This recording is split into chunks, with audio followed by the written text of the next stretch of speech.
बिस्मिल्लाहिर्रहमानिर्रहीम, अस्सलाम वालेकुम। मैं हूं मखदूम शहाबुद्दीन। 11 फरवरी 2026 बुध का दिन। नाज़रीन किराम, इस वक्त भारत में क़यामत का मंजर है। भारत की रियासत मणिपुर, वहां पर इस वक्त एक बगावत सर उठा रही है। और भारत जिसमें ऑलरेडी आपको मालूम है कि बहुत सी अलैदगी पसंद तंजीमें इस वक्त सरगर्म हैं और दर्जनों अलैदगी पसंद तंजीमें जो हैं वो मुसल्लह भी हैं। इस सब में भारतीय फौज ने इस वक्त मणिपुर में जो किया है उसने पूरे मणिपुर को हिलाकर रख दिया है। कुछ हौलनाक और इंतहाई तशवीशनाक डेवलपमेंट्स हैं और किस तरह से भारतीय फौज जो है उस पर मुख्तलिफ भारत के स्टेट्स के अंदर होने वाले हमले उनमें भी इजाफा होता जा रहा है। और इस सब के अंदर ये याद रखिएगा कि चाइना, म्यांमार और बांग्लादेश, ये सारी एक्टिविटी उस बॉर्डर पर हो रही है।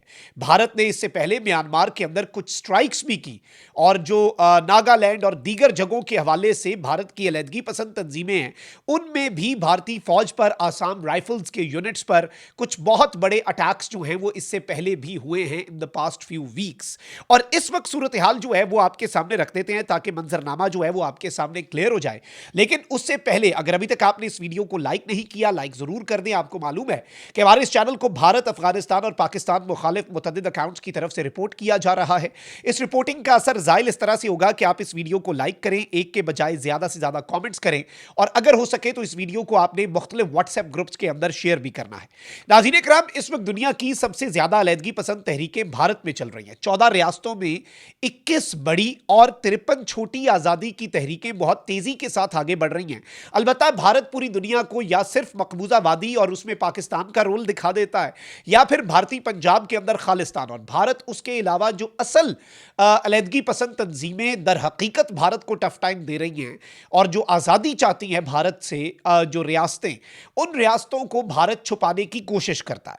अब भारत अंदरूनी तौर पर इस वक्त खौफजदा है क्योंकि इन अलैदगी पसंद तहरीकों में बिलखुसूस माओ तहरीक की वजह से भारत की दाखिली सलामती जो है उसे भी अब शदीद तरीन खतरात लाहक हो चुके हैं। इस तरह नागालैंड, मिजोरम, मणिपुर, आसाम, मगरबी बंगाल, बिहार, उत्तर प्रदेश में अलैदगी पसंद तहरीकें माओ की तरह बहुत तेजी से जोर पकड़ रही हैं।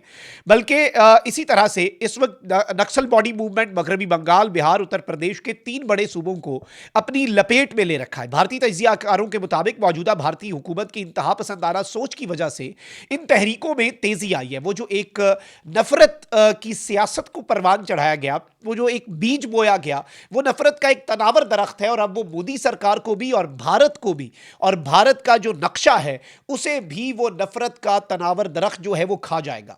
क्योंकि लोगों की महरूमियां बड़ी हैं, माइनॉरिटीज जो हैं वो सफर किया है उन्होंने, उन्हें पता चला है। जो मकबूजाबादी में 5 फरवरी को आर्टिकल 370 रिवोक कर दिया, बाकी जो सिटीजनशिप अमेंडमेंट एक्ट था मुसलमानों के हवाले से, बाकी माइनॉरिटीज, क्रिश्चियंस और इवन जो छोटी जात के हिंदू हैं उनके हवाले से जो चीजें, और ये मैं नहीं कह रहा, ये एमनेस्टी इंटरनेशनल, ये ह्यूमन राइट्स वॉच, ये दुनिया की आलमी तंजीमें कहती हैं। अब मणिपुर में क्या हुआ है? भारतीय रियासत मणिपुर में एक बार फिर नस्ली कशीदगी और अफरा तफरी की लहर पैदा हो गई है जिसने पूरी रियासत को शदीद तरीन बहरान में धकेल दिया है। हालिया इतलात के मुताबिक 5 और 6 फरवरी को होने वाली सियासी तब्दीलियों के बाद शुरू होने वाले मुजाहिरे, यानी वहां पर कुछ पॉलिटिकल चेंजेस आए, उनके बाद मुजाहिरे हुए। मुजाहिरों ने तशद्दुद और खूनी झड़पों का रुख इख्तियार कर लिया। अब मुजाहिरीन जो है वो कहते हैं कि हुकूमत जो है उसकी तरफ से ये जुल्म किया गया और इन मुजाहिरों को खूनी शक्ल देने में हुकूमत का हाथ है। गवर्नमेंट ऑब्वियसली ये कहती है कि जी वहां से पुरतशद्दुद कार्रवाइयां हुई और हमने जवाब दिया। ये तो पूरी दुनिया में एक एसओपी है, स्टैंडर्ड एसओपी, इसी तरह से होता है, दोनों साइड्स यही कहती हैं। बट रियलिटी ये है कि कशीदगी तो है। कशीदा सूरत हाल के पेश नजर जब कोकी कबाइल ने अक्सरियती जिले में अहम अम्फाल चौराचंदपुर रोड बंद करके एहतजाज किया तो सिक्योरिटी फोर्सेस ने मुजाहिरीन को मुंतशिर करने की इनिशली या कोशिश की या नहीं की। अब मुजाहिरीन ये कहते हैं और वहाँ से जो मकामी साफ़ी हैं उन्होंने ये रिपोर्ट किया कि सिक्योरिटी फोर्सेस ने मुंतशिर करने के बजाय उन पर सीधी गोलियां चला दी और इस वहशियाना फायरिंग से मुबैना तौर पर as per few unconfirmed reports 2 अफराद हलाक जबकि 10 से ज़ायद शदीद जख्मी हो गए जिन्हें करीबी तिब्बी मराकज़ इनिशली मुंतकिल किया गया। इसके बाद हिंदू कौम परस्ती के जो बढ़ते हुए असरात हैं इस रियासत के अंदर और सरकारी भर्तियों में मखसूस तबकों को तरजीह देने की पॉलिसियों ने नस्ली तनाव को मजीद हवा दे दी। यानी यहाँ पे सरकारी भर्तियों में जो जात पात है उसे इस रियासत के अंदर इनकॉर्पोरेट किया गया, यानी उसके हिसाब से सरकारी भर्तियां होंगी। मणिपुर की मौजूदा सूरत हाल ने उसे नागालैंड और मिजोरम जैसी दीगर नजरअंदाज की गई शुमाल मशरकी रियासतों की फहरिस्त में शामिल कर दिया है, जहां विफाकी हुकूमत की अदम तवज्जही के बाइस बेचैनी बढ़ रही है। और अब यहां पर जो भारतीय फौज की तरफ से रिपोर्ट आ रही है कि उन्होंने जो काम किया है वो बड़ा तशवीशनाक है। एक तो यह खबर आ रही है कि 7 इन्होंने दहशतगर्द ये कह रहे हैं हमने पकड़ लिए हैं और मणिपुर के अंदर 18 वेपन्स जो हैं वो सीज कर लिए हैं, ज्वाइंट ऑपरेशन किया गया फोर्सेस की तरफ से। फिर एक और अभी बल्कि खबर आई है कि 3 मजीद जो हैं वो अरेस्ट कर लिए गए हैं और Lilong changing bomb blast case भी है और इस तरह की चीजें भी आ रही हैं सामने, यानी टेररिज्म के चार्जेस भी लगाए गए हैं। लेकिन इस वक्त इंपॉर्टेंट चीज क्या है, ये 7 सिस्टर स्टेट्स पर दोबारा से बात आती है। यानी अब 7 सिस्टर स्टेट्स के बजाय 7 नाराज बहनें, 7 एंग्री स्टेट्स भी कहा जाता है। क्यों? क्योंकि ये बहुत स्ट्रेटेजिक लोकेशन पे मौजूद है। यहां पर बांग्लादेश का किरदार बढ़ जाता है, यहां पर चाइना का किरदार बहुत ज्यादा बढ़ जाता है और इसीलिए शायद भारत को परेशानी लाहक है कि अभी तो ये ऑर्गेनिकली इतनी तहरीकें सर पकड़ रही हैं। अगर किसी हमसाया मुल्क ने जरा सा हाथ पकड़ाया तो यह इंडिया के लिए परेशान कुन हो सकता है। और आपको पता है कि बांग्लादेश के साथ इंडिया के कैसे ताल्लुकात हैं, चाइना क्या सोचता है इंडिया के हवाले से, तो इंडिया के लिए बहुत से महाज जो हैं वो खुल सकते हैं। अब भारत की अलहदगी पसंद तहरीकों का सबसे पहला गढ़ जो है वो शुमाल मशरकी 7 रियासतें हैं। ये रियासतें बांग्लादेश और चीन के दरमियान भारतीय इलाके पर मुश्तमिल हैं।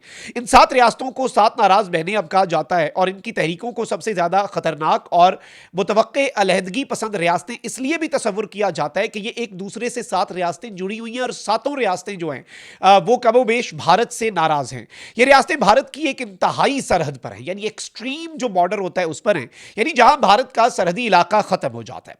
जोग्राफिया दानों के मुताबिक किसी भी मुल्क की अलहदगी पसंद तहरीकें जो उसके किसी भी इंतहाई सरहदी इलाके के अंदर एक्टिव हो वो अलहदा होने का इम्कान बहुत ज्यादा रखती हैं। उसकी वजह बड़ी सादा है, क्योंकि वो एक एक्सट्रीम साइड पे, हम कोई मुल्क के अंदर एक तहरीक उठ गई है, कोई मुल्क के दरमियान में कोई इलाका है, वो कहता है हमने अलग होना है, वो ऑलमोस्ट इम्पॉसिबल होता है। उसमें बहुत मुश्किल होती है, बहुत बड़ी स्ट्रगल्स करनी पड़ती है। लेकिन जब एक्सट्रीम बॉर्डर्स के ऊपर, और वो भी एक इस तरह से चिकन्स नेक है, वो आपको पता है। और अभी रिसेंट टाइम्स के अंदर, और अभी भारत इसमें पाकिस्तान को भी इन्वॉल्व कर रहा है, क्योंकि पाकिस्तान और बांग्लादेश और चाइना अब एक नया नेक्सस बन चुका है। इसमें इंपॉर्टेंट चीज ये है नाज़रीन इकराम कि बहुत बड़ा चैलेंज है ये इन रियासतों के अंदर जो अलहदगी पसंद तहरीकें हैं। और भारत का दूसरा अलहदगी पसंद हिस्सा वो 10 रियासतें हैं जो कम्युनिस्ट रहनुमा और चीन के बानी माओ ज़ेतुंग को अपना रूहानी और सियासी पेशवा मानती हैं। और इस वक्त तकसीम से पहले ही ये अलहदगी पसंद तहरीकें शुरू हो चुकी थी और नक्सल बॉडी नामी इलाके से शुरू होने वाली तहरीक बहुत जोर पकड़ गई। तो इस वक्त बहुत से चैलेंजेस जो हैं वो इंडिया के लिए हैं। अब एक खबर जो आ रही है वो बड़ी तशवीशनाक है और वो ये बताया जा रहा है कि 9 फरवरी की जो रात है वो बेसिकली ये है कि इस वक्त इंडिया की जो फौज है उसकी तरफ से ये एक ग्रुप जो है उसके हवाले से कहा गया कि वो एक जगह पे उसे अपने मुबैना तौर पे सोशल मीडिया रिपोर्ट्स के मुताबिक हाइड आउट के तौर पर यूज कर रहा है। यानी वहां पर जो अलहदगी पसंद मुसल्ला गिरोह है वो उसे अपने हाइड आउट के तौर पर यूज कर रहा है। बट उसके हवाले से अब ये भी रिपोर्ट्स आ रही हैं जहां पर एक कार्रवाई हुई है और कुछ लोग मारे गए हैं। अब मणिपुर के लोग ये कह रहे हैं कि एमनेस्टी इंटरनेशनल, यूएन और ह्यूमन राइट्स वॉच की खामोशी इस पर तशवीशनाक है, क्योंकि ये रिपोर्ट्स ये बताती हैं कि 7 लोग जो हैं वो इसमें मारे गए हैं, बच्चे, और ये दर हकीकत एक मुबैना तौर पे ऑर्फनेज था। यानी दिस वाज एन ऑर्फनेज, यतीम खाना था जहां पर ये कार्रवाई हुई। और ये एक इस नुक्ते पूरे मामले को इंतहाई तशवीशनाक, इंतहाई परेशान कुन और इंतहाई अलार्मिंग बना देता है। और इसकी वजह से अब वहां पर जो शुरू होनी है तहरीकें वो फिर भारत के लिए संभालना कितनी आसान होती हैं, कितनी मुश्किल होती हैं, ये आने वाला वक्त बताएगा। अल्लाह निगहबान, पाकिस्तान जिंदाबाद।